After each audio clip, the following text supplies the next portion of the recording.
Welcome to జై భారత్ సేన. జై భీమ్ అందరికీ. దయచేసి మా ఛానల్ సబ్స్క్రైబ్ చేయండి, సపోర్ట్ చేయండి. ఇప్పుడు మనం మాట్లాడుకునే విషయం ఏంటంటే తెలంగాణ, ఆంధ్ర రాష్ట్రాలు ఇద్దరు ముఖ్యమంత్రుల యొక్క పరిస్థితి. అంటే జగనన్న నెగ్గి 4 సంవత్సరాలు దాటి 5వ సంవత్సరం పూర్తి అయిపోతుంది. రేవంత్ రెడ్డి నెగ్గి జస్ట్ 10 రోజులు అవుతుంది. ఎప్పటికి 10 రోజులు అవుతుంది. ఈ రెండాట్లో, ఈ తక్కువ సమయంలో ఈ రెండాటిని ఎలా కంపేర్ చేస్తావు అని కొంతమంది అనుకోవచ్చు. విధ్వంసం, విధేయత, ఈ రెండాటిని కొనమానంగా తీసుకుంటే జస్ట్ 10 రోజులనే కాదు, జగనన్న నెగ్గిన 10 రోజుల తర్వాతది, రేవంత్ రెడ్డి నెగ్గిన తర్వాత 10 రోజుల తర్వాత పరిపాలన గురించి ఒక నిమిషం మాట్లాడుకుంటే, జగన్ నెగ్గిన వెంటనే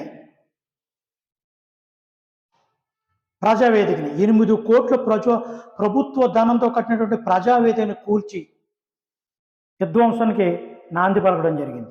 అదే రేవంత్ రెడ్డి నెగ్గి ప్రమాణ స్వీకారం రోజునే ప్రజల మీద విధేయత చూపుతూ, నాయకుడు అనేవాడు విధేయత చూపాలి, ప్రజల వల్ల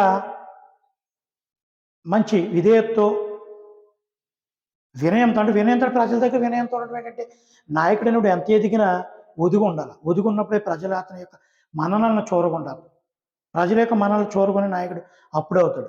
అందుకని నెగ్గిన వెంటనే నామినేషన్ కాదు, ప్రమాణ స్వీకారం రోజునే ప్రజావేదికది ప్రగతి భవన్ యొక్క గడియలు, అక్కడ కంచె యొక్క గడియలను బద్దలు కొట్టాడు. అంటే గతంలో 2012లో ముఖ్యమంత్రి కింద రాజశేఖర్ టైంలోనే పెట్టారు కదా అంటున్నారు. పెట్టిన ఆ కంచెలను ఇంకా డెవలప్ చేసి రోడ్డు మీద వరకు తీసుకొచ్చేసి పోలీసులు బాగా చేసి సొంత ఎమ్మెల్యేలకే కలుసుకునే అవకాశం ఇవ్వనటువంటి దౌర్భాగ్య స్థితిలో కేసీఆర్ గారు పరిపాలించడం జరిగింది. అదేవిధంగా మన ఆంధ్రాలో కూడా జగన్ గారు 151 మంది ఎమ్మెల్యేల్లో 20-30 మంది ఎమ్మెల్యేలు తప్ప మిగతా 120 మంది ఎమ్మెల్యేలు 5 సంవత్సరాల్లో కనీసం ఒక్కసారన్న కాలని ఎమ్మెల్యేలు చాలామంది ఉన్నారు.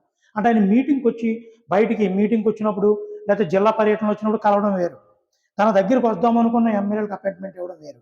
ఈ విధంగా జగన్ ప్రమాణ స్వీకారం చేసినప్పుడు ప్రజావేదిక కూల్చివేత దగ్గర నుంచి, అన్న క్యాంటీన్లు మూసివేత దగ్గర నుంచి విధ్వంసం తప్ప ప్రజల విధేయత చూపుతూ ఎక్కడ పరిపాలించిన దాఖలు లేవు.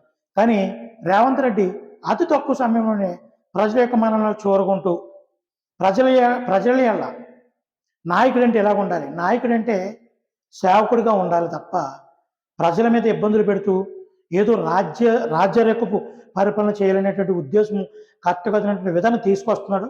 చూద్దాం ముందు ఏ విధంగా ఉంటుందో. ఇదే విధేయతకి విధ్వంసానికి గల తేడా. జై భారత్ సేన.